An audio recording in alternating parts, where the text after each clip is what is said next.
各位弟兄姊妹平安。今日我哋分別誦讀咗舊約嘅出埃及記24章12到18節，同埋新約嘅馬太福音17章1到9節嘅經課。呢兩段經文係好巧妙咁樣將登山變像同上帝喺西乃山上邊向摩西啟示嘅部分結合起嚟，係再一次提醒我哋喺馬太福音裏邊，耶穌被視為新嘅摩西，係律法權威嘅一個傳釋者。喺今次登山顯像嘅時候，我哋會睇到係有雲彩，亦都會睇到佢哋喺6日嘅停留山上邊，同埋有3位門徒跟住佢，係展現咗耶穌生命裏邊一個重要嘅時刻，亦都對照咗摩西生命裏邊一個重要嘅時刻。正如摩西喺西乃山上邊領受律法，呢個律法就伴隨住以色列人喺前往應許之地嘅40年旅程當中滋養住佢哋。同樣，登山變像嘅榮耀係呼應咗舊約裏邊摩西嘅經歷，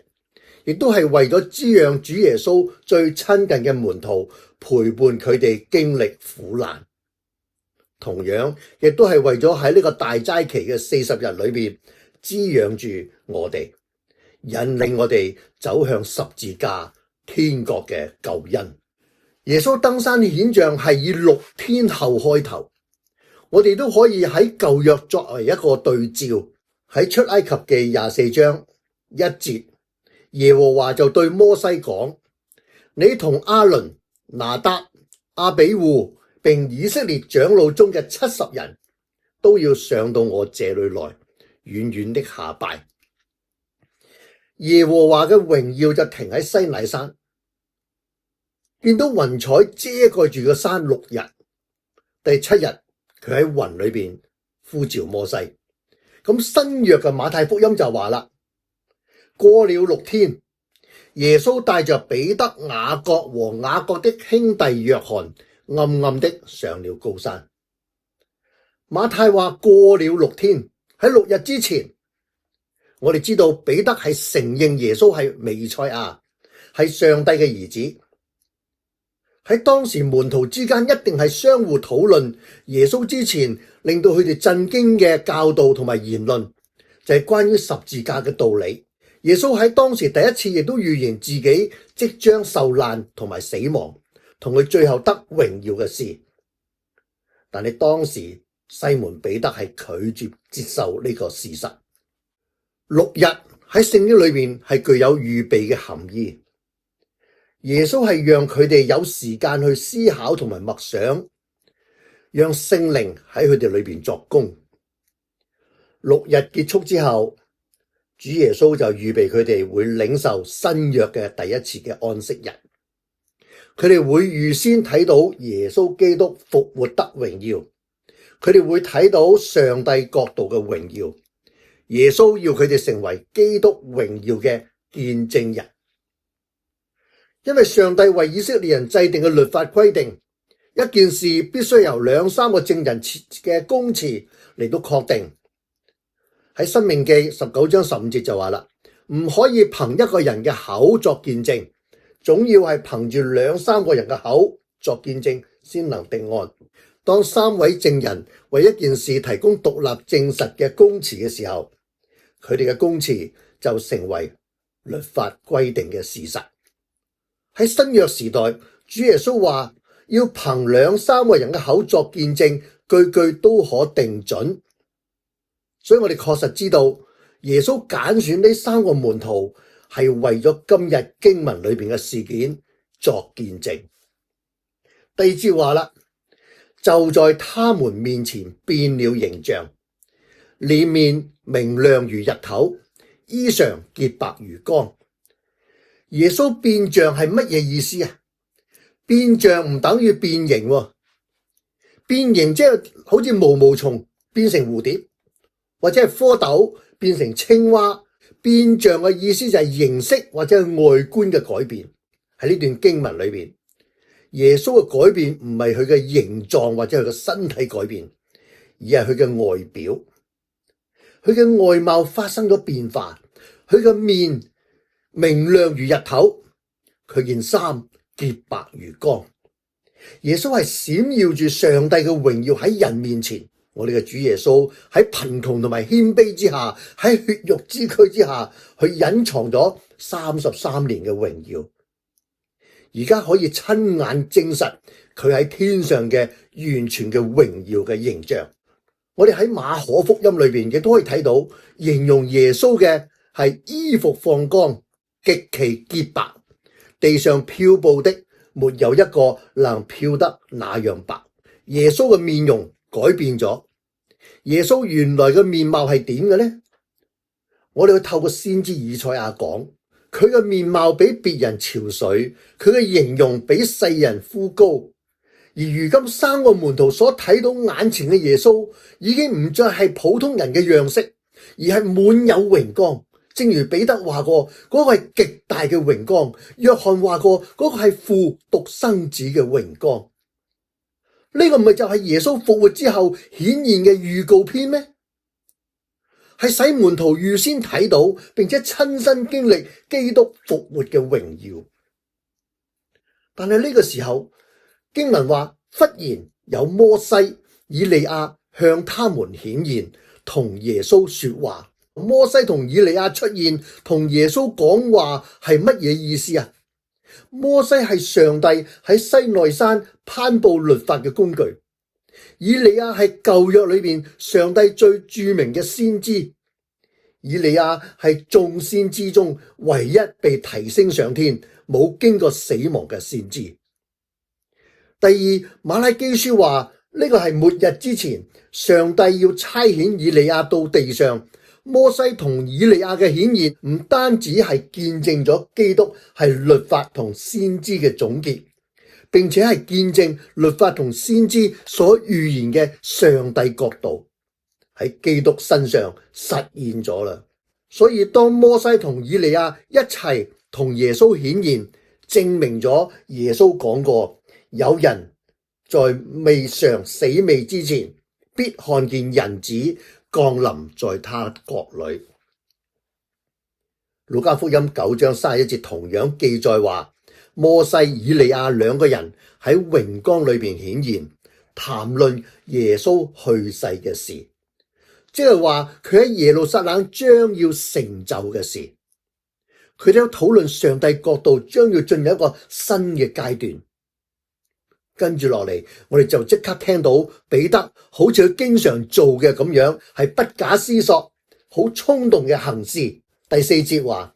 彼得對耶穌說：主啊，我哋喺呢度真係好啦，你若願意，我哋就喺呢度搭3座棚，一座為你，一座為摩西，一座為以利亞。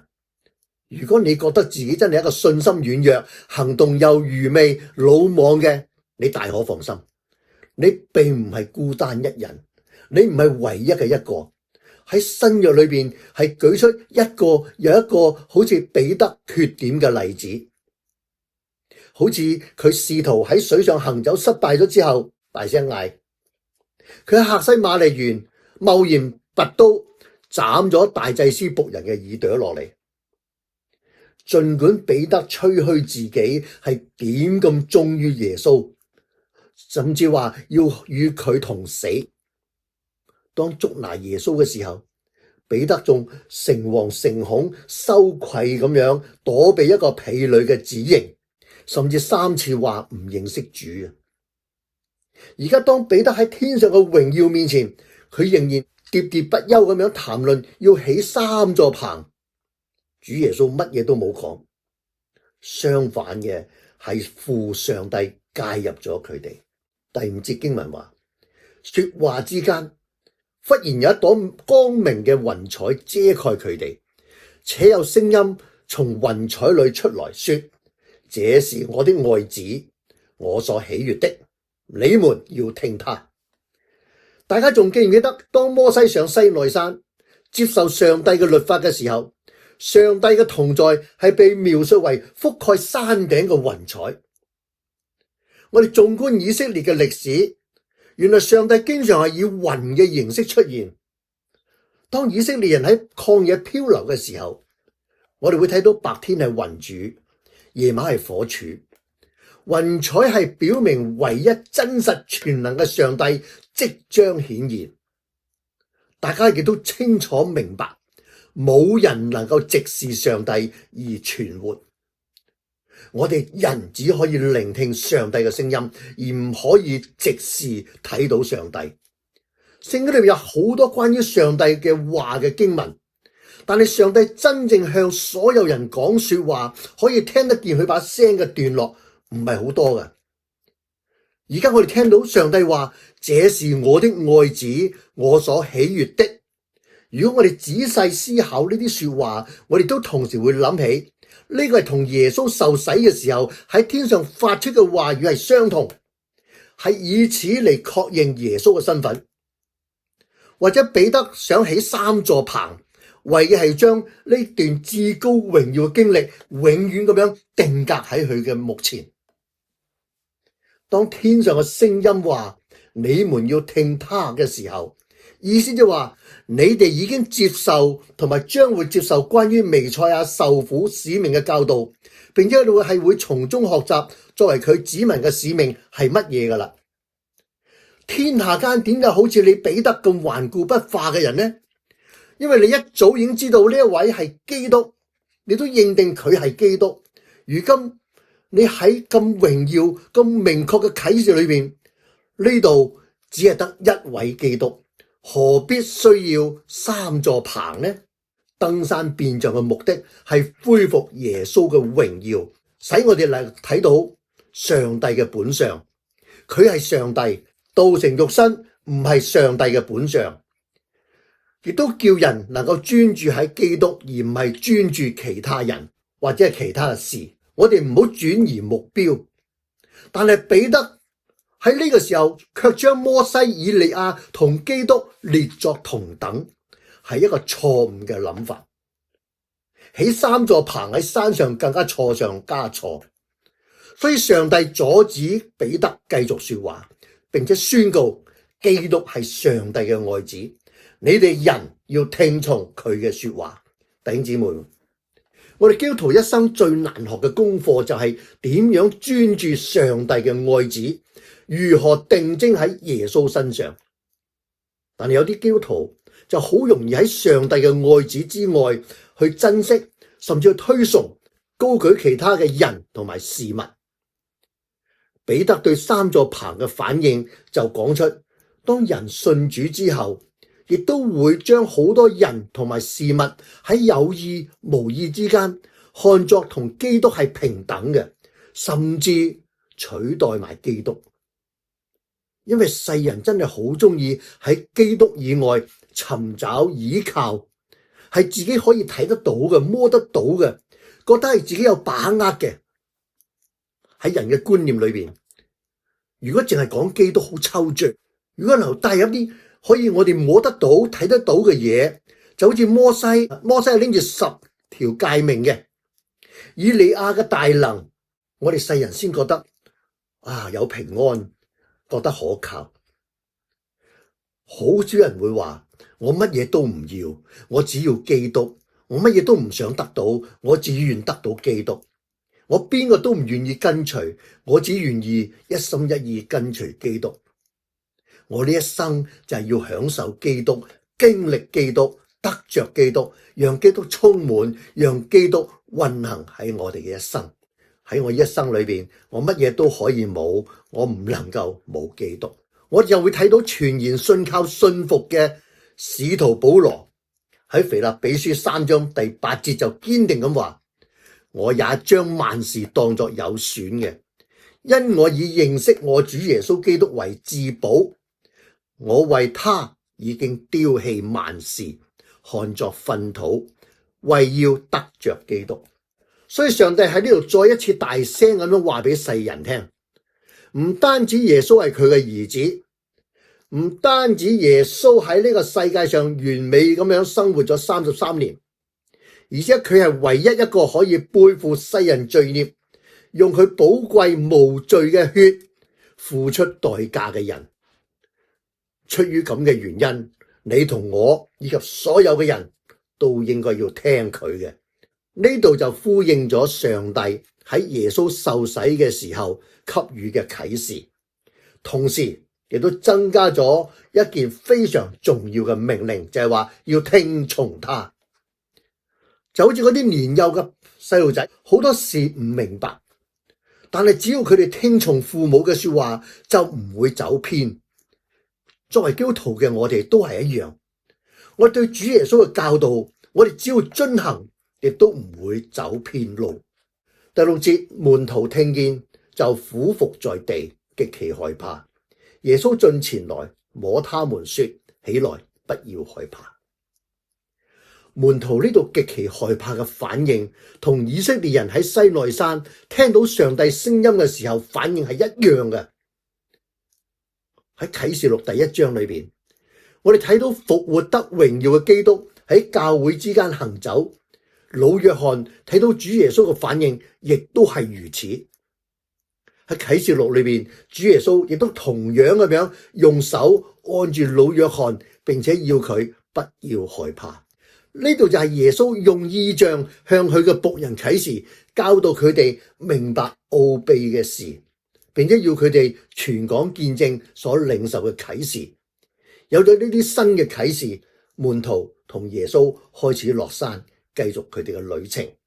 第9節經文話：下山的時候，耶穌吩咐他們說：人子還沒有從死裏復活，你們不要將所看見的告訴人。點解唔要將所睇到嘅嘢話俾人聽呢？因為佢哋會錯誤咁樣希望耶穌會成為佢哋嘅救世主，佢哋會認為耶穌會帶領以色列人打敗羅馬政權，成為佢哋嘅麵包，可以填飽佢哋嘅肚，成為佢哋嘅銀行，可以有錢供佢哋使用，成為佢哋嘅私人醫生，可以診斷佢哋所有嘅傷痛。但係呢一切都唔係耶穌真正嘅使命。耶穌道成肉身嚟嘅主要原因就係擔當你我同世人嘅罪孽，將佢哋帶到十字架上，承受上帝公義嘅憤怒嚟到償還佢哋。而喺耶穌復活之後，彼得、雅各、約翰就可以向世人作見證，話呢個唔係一個普通嘅罪犯，被殘忍咁樣毆打，被掛喺十字架上而死。呢位係上帝嘅兒子，係應許嘅彌賽亞，佢嘅到來係除去世人嘅罪孽。當被問及佢哋點樣知道呢啲嘅時候，佢哋可以大聲咁話：我哋喺天上聽到上帝嘅認可，我哋親眼目睹咗摩西同以利亞喺山上同耶穌交談，我哋睇到佢嘅榮耀。所以登山變像話俾我哋聽，主耶穌就係舊約先知所應許同描述嘅嗰一位，佢係萬王之王、萬主之主。佢向我哋保證，通過信心，我哋真正蒙上帝喜悅，因為喺耶穌裏邊，我哋每一個罪都得到懲罰同埋償還，我哋嘅罪得赦免，我哋將會係同彼得、雅各、約翰、摩西、以利亞同埋主耶穌一齊喺天堂嘅榮耀裏邊度過永恆。今日係顯現期最後嘅一個主日，所以3日後嘅星期3就係大齋期嘅首日，係逃灰聖日，亦都係我哋預備迎向耶穌基督受難同復活嘅開始。喺今日嘅福音裏邊，耶穌喺山上顯出佢嘅榮光。喺幾個星期之後，我哋同樣都會紀念佢喺山上，不過就係喺各各他山上嘅十字架受苦啦。今日佢喺山上有代表律法同先知嘅摩西同以利亞喺佢側邊，但係佢喺十字架上面嘅時候，卻係由2個罪犯陪伴住佢。今日我哋睇到佢被光明嘅雲彩圍繞，但係喺十字架上面佢受難嘅時候，遍地都黑暗啦。咁樣嘅對比，除咗係預表主耶穌嘅受難同復活嘅榮耀之外，亦都係要我哋加強信心，幫助我哋喺大齋期裏邊自我反省同埋懺悔認罪，再一次要將自己獻上當作活祭，與上帝復和。